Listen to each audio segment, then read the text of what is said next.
Ayo Pak, belum. Dari tadi udah. Assalamualaikum warahmatullahi wabarakatuh. Waalaikumsalam warahmatullahi wabarakatuh. Hidup mahasiswa. Hidup mahasiswa. Hidup rakyat Indonesia. Hidup rakyat Indonesia. PPKM. Jaya. Pada kesempatan hari ini, kelompok 3 akan mempresentasikan tentang berlakunya undang-undang. Dan yang akan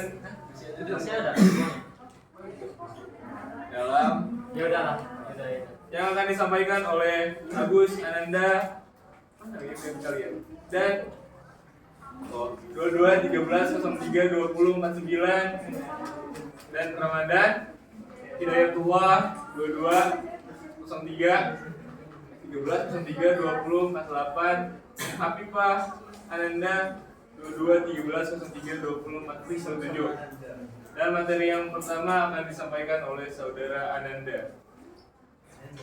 Ya, semuanya assalamualaikum warahmatullahi wabarakatuh. Waalaikumsalam warahmatullahi wabarakatuh. Izinkan saya di sini untuk berdiri di sini akan membahas yang telah kami sampaikan atau telah kami diskusikan, yaitu tentang judul yang telah disampaikan tadi. Yang pertama saya akan membahas tentang pengertian hukum.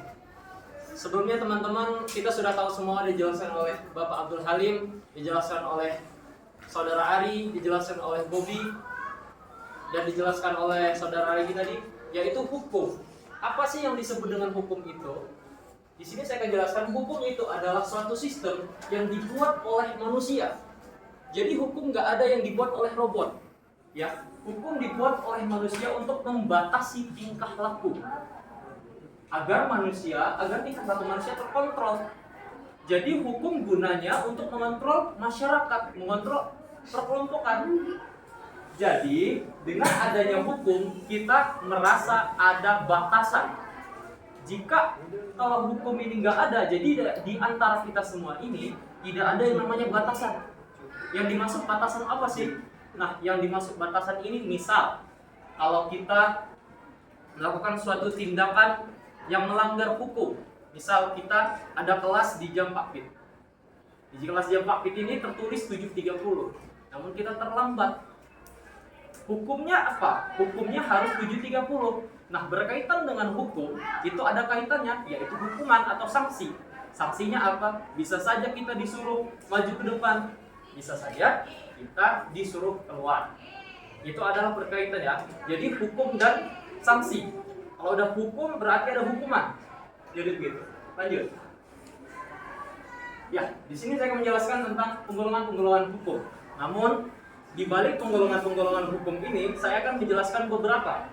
Yaitu pertama, hukum menurut sumbernya, dan yang kedua adalah hukum menurut isinya. Ya, teman-teman sekalian, bisa kita lihat di sini ada 5 jenis hukum berdasarkan sumbernya. Kita lihat yang pertama hukum undang-undang, kedua ada hukum kebiasaan, ketiga ada hukum traktat, yang keempat hukum jurisprudensi, yang kelima adalah hukum ilmu. Hukum menurut sumbernya. Yang pertama ada hukum undang-undang, teman-teman sekalian. Apa sih hukum undang-undang? Nah, gua nggak tahu hukum undang-undang itu apa sih. Nah, di sini ada tulisannya. Hukum undang-undang atau disebut sebagai reference adalah jenis hukum yang terletak dan tercantum di dalam perundang-undangan. Maksudnya, hukum-hukum ini yang tertulis di kitab perundang-undangan. Contoh, KUHP, PP, seperti ini. Ini adalah contoh dari hukum undang-undang. Yang kedua ada hukum kebiasaan. Hukum kebiasaan atau disebut sebagai general adherence adalah hukum yang berlaku di dalam peraturan atau kebiasaan adat. Jadi begini teman-teman sekalian, untuk hukum kebiasaan ini tentunya ada di berbagai lingkungan atau kelompok. Misal, di kelompok Lampung tidak boleh ada yang namanya adatnya tidak boleh menikahi sesuatu orang yang tidak baik. Kalau kita melanggar hukum dari hukum adat Lampung, maka kita terdapat kena sanksi. Sanksinya ada di kitab Kuntara Raja Niti. Itu yang disebut dengan hukum adat. Jadi semua tertulis di dalam kitab Untaran Berjanji yang ada di hukum kebiasaan atau adat. Yang ketiga ada hukum traktat. Hukum traktat atau disebut sebagai hukum atau yang disebut dengan Treaty adalah jenis hukum yang ditetapkan oleh negara melalui suatu perjanjian negara atau traktat. Jadi begini, maksudnya perjanjian itu yang seperti apa sih? Nah, di sini saya akan jelaskan. Untuk perjanjian ini, misal kita ambil contoh, kita di Papua ada yang namanya PT Freeport. Nah, PT Freeport ini sebenarnya punya Indonesia atau punya Amerika? Indonesia. Yang jelas punya dua-duanya. Karena kenapa saya bilang gitu? Nah, untuk itu Indonesia dan Amerika melakukan perjanjian, yaitu antaranya perjanjian bagi hasil. Jadi emas yang ada di Papua ini tidak semua diambil oleh Amerika. Jadi yang diambil ini bagi dua. Jadi Indonesia punya, Amerika punya. Begitu. Jadi suatu yang perjanjian antara kedua pihak negara itu disebut dengan hukum traktat. Seperti perjanjian kedua belah negara. Ketiga adalah hukum jurisprudensi. Hukum jurisprudensi atau disebut sebagai hukum atau sebagai jurisprudensi reksa adalah jenis hukum yang muncul karena adanya keputusan hakim yang menjadi rujukan hakim selanjutnya dalam memberi keputusan dalam pengadilan. Hukum jurisprudensi ini bisa kita ambil contoh antara lain seperti ini teman-teman sekalian. Misal, ada suatu keluarga, dua orang, laki dan perempuan itu berkeluarga, lalu mereka mempunyai utang bank. Nah, mereka bercerai, tapi mereka punya utang 1M. Nah, jadi nggak tahu siapa yang mau bayar utang ini. Nah, jadi untuk mengetahui siapa yang ingin bayar utang itu 1M itu, nah digunakan dengan hukum jurisprudensi yang muncul karena adanya keputusan hakim. Jadi segala sesuatu hukum yang dilakukan yang kita ketahui tadi itu, jadi itu keputusannya dari hakim. Jadi kita bawa ke lembaga hukum. Yang kelima adalah hukum ilmu. Hukum ilmu atau disebut sebagai Veteran Set adalah jenis hukum yang pada dasarnya berupa ilmu hukum yang terdapat dalam pandangan para ahli hukum yang terkenal dan sangat berpengaruh. Seperti saya baca di artikel semalam, untuk hukum ilmu ini biasanya digunakan seperti hukum Archimedes atau hukum yang dipakai oleh Albert Einstein. Nah, ini dikenal sebagai hukum ilmu. Lanjut. Hukum menurut isinya. Teman-teman sekalian, ada dua jenis hukum, yaitu yang pertama adalah hukum publik. Hukum publik atau disebut dengan hukum negara adalah jenis hukum yang mengatur hubungan antara individu atau warga negaranya. Hukum publik umumnya menyangkut tentang kepentingan umum atau publik dalam ruang lingkup masyarakat. Jadi seperti ini teman-teman sekalian, hukum ini adalah hukum yang mengatur warga atau negaranya, jadi di suatu wilayah.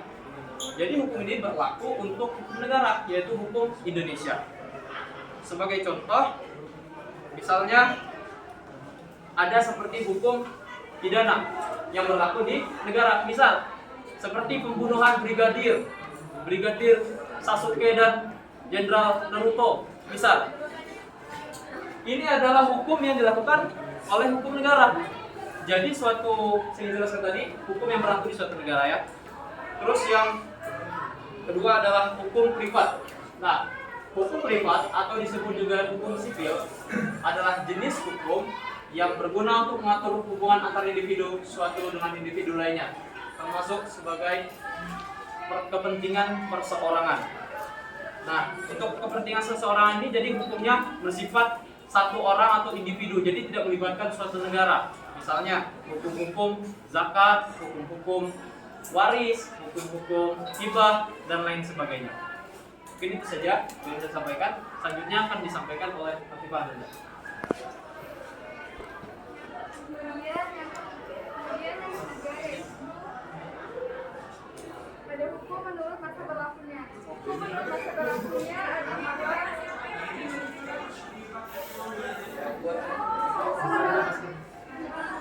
hukum menurut masa berlakunya itu ada dua jenis, yaitu ius constitutum atau hukum positif.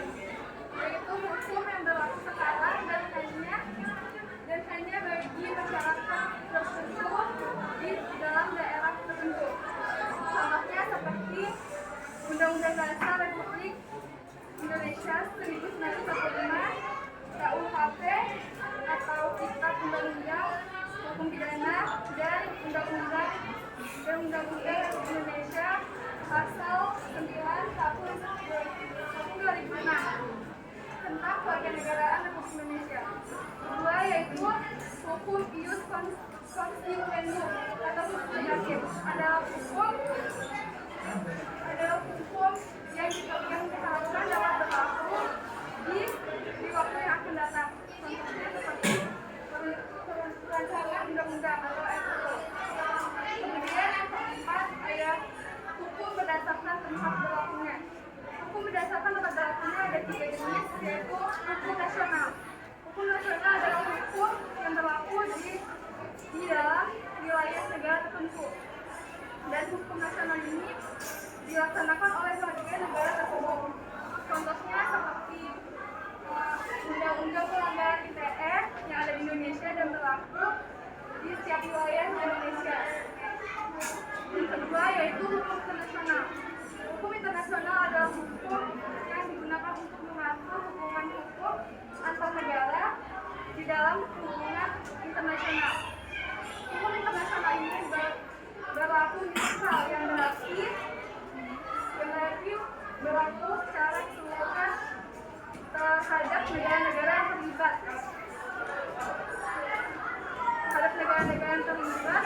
Dalam perjanjian hubungan internasional tersebut. Contohnya seperti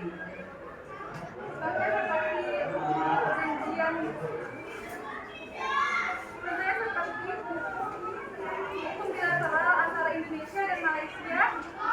Oleh karena itu, hukum tersebut harus diatur oleh Indonesia dan Malaysia saja. Yang ketiga yaitu hukum asing. Hukum asing adalah hukum yang berlaku di negara lain atau di negara asing. Contohnya seperti hukum usaha, hukum perdata internasional, hukum pidana internasional, dan hukum perang.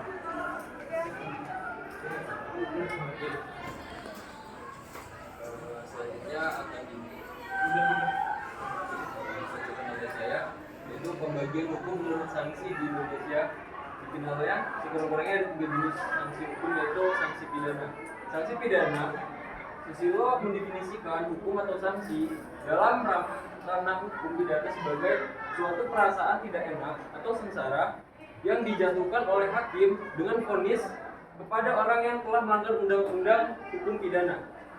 Contohnya seperti sanksi pidana hukuman mati, hukuman kurungan, atau hukuman denda.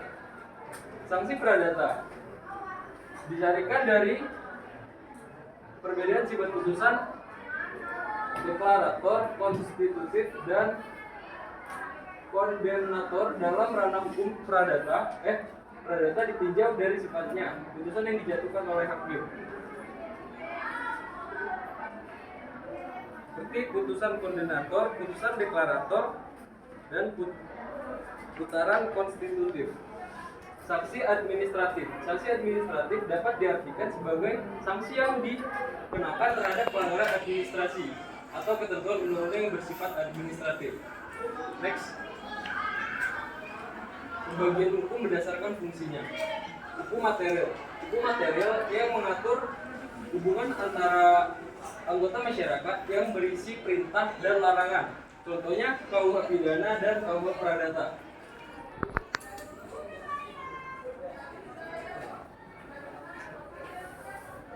Yang kedua adalah hukum formal. Hukum yang mengatur tentang tata cara melaksanakan dan mempertahankan hukum material seperti KUHP, KUHA, perdata, dan PT-UN. Jadi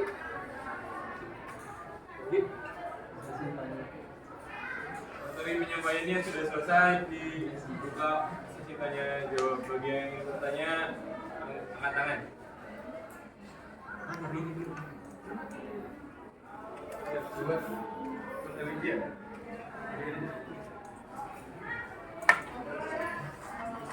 Perkenalkan, nama saya Alzir, MPN 2213-3-2004.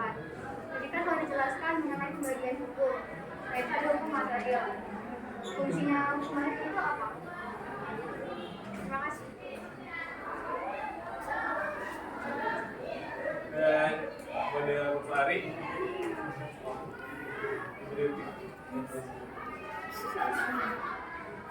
Yes.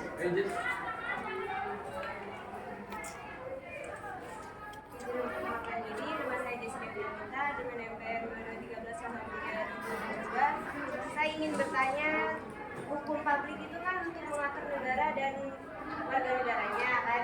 Bagaimana cara Anda menertibkan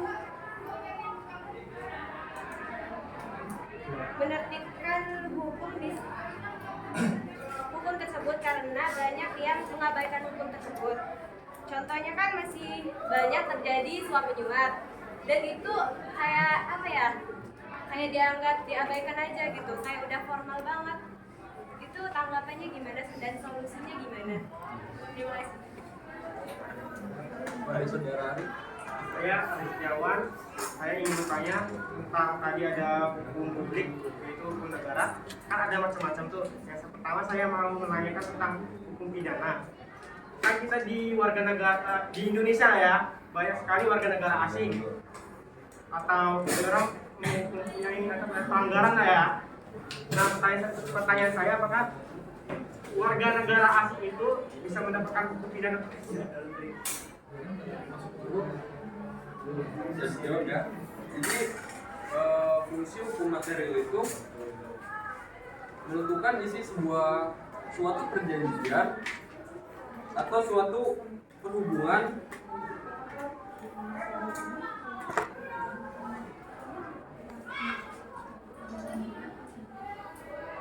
atau contohnya itu menerangkan perbuatan apa yang dapat dihukum serta hukuman apa yang boleh dijatuhkan. Jadi contohnya dia misalkan maling dan tertangkap oleh polisi. Jadi ditentukan nanti hukumnya dijatuhkannya pantasnya dihukum apa, atau di penjara berapa tahun atau dengan kena denda sekitar berapa juta. Ya, saya akan menjawab pertanyaan dari Jesse yang tadi, apa tanggapan kalian tentang suap menyuap dan bagaimana solusinya? Izinkan saya menjawab. Sebenarnya tanggapan saya tidak membenarkan yang adanya namanya suap menyuap. Itu tanggapan saya. Nah, kalau untuk solusinya adalah menetapkan hukum. Karena dengan kita menetapkan hukum, kita dapat membasmi oknum-oknum yang melakukan suap tersebut, serta dan terlibat juga di hukum tersebut. Nah, Ingin menjawab pertanyaan tadi, menurut Undang-Undang Nomor 9 Tahun 1962 tentang keimigrasian berisi tentang ancaman tidak pidana bagi siapapun, baik warga asing maupun warga negara itu sendiri yang terbukti bersalah melakukan tindak pidana dalam keimigrasian.